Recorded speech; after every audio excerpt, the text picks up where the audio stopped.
It was the model for KITT, the crime-fighting car in the US TV series Knight Rider.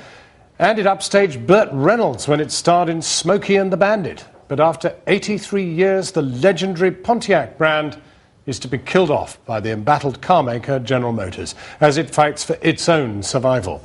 The auto giant has been ordered to restructure by slashing jobs and closing plants if it's to become a government-owned company. Stephanie West looks back at the cars that have for decades inspired legions of petrol-headed fanatics and collectors' clubs around the world.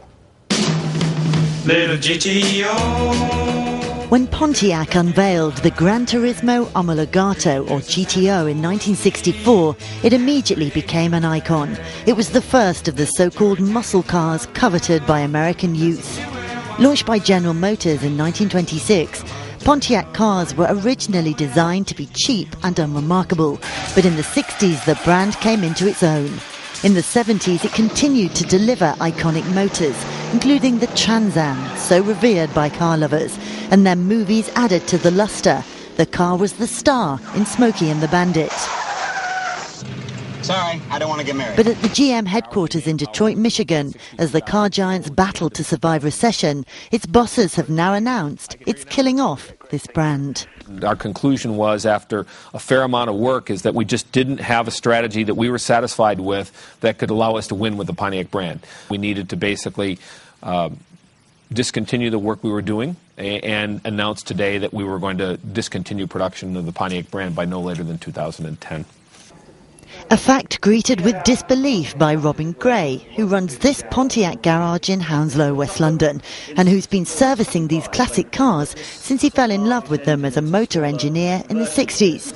Is completely original. He's also president of the UK's Pontiac Owners Club, which has 800 members, and he owns a much-prized original GTO he says is impossible to value. The car and the Firebird that came after was partly the brainchild of John DeLorean, who in the 60s was Pontiac's golden boy. People at Pontiac wanted to make something special, something different. It was to sort of compete with the Mustang, and it was the start of a big car, or relatively large car with a big engine, and this was where they started what was termed in the States in the 60s as the muscle car era. And this was the iconic muscle car of that time. It had the typical Coke bottle shape, huge great engine. And his workshop is full of such classics. Over in the States, models like this were driven in everything from the Rockford Files to the French Connection. But Gray has a prize star car in his midst. And this is what introduced the 80s generation to the Trans Am. Known as the KITT, it was driven by David Hasselhoff in Knight Rider. And this car featured in the TV series. But after it finished, it was bought by a fan and brought over to Britain. But if Knight Rider only helped to cement the Trans Am as a cult car, revered by enthusiasts, in truth, Pontiac cars now account for just a 2% share of the American market. All right, pal. Super pursuit mode.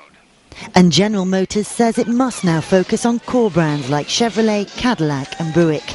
The auto giant has already had $15 billion of emergency government loans and now has a June the 1st deadline from the government to restructure. But the Pontiac will always live on screen. Well, that was Emily West reporting, but forget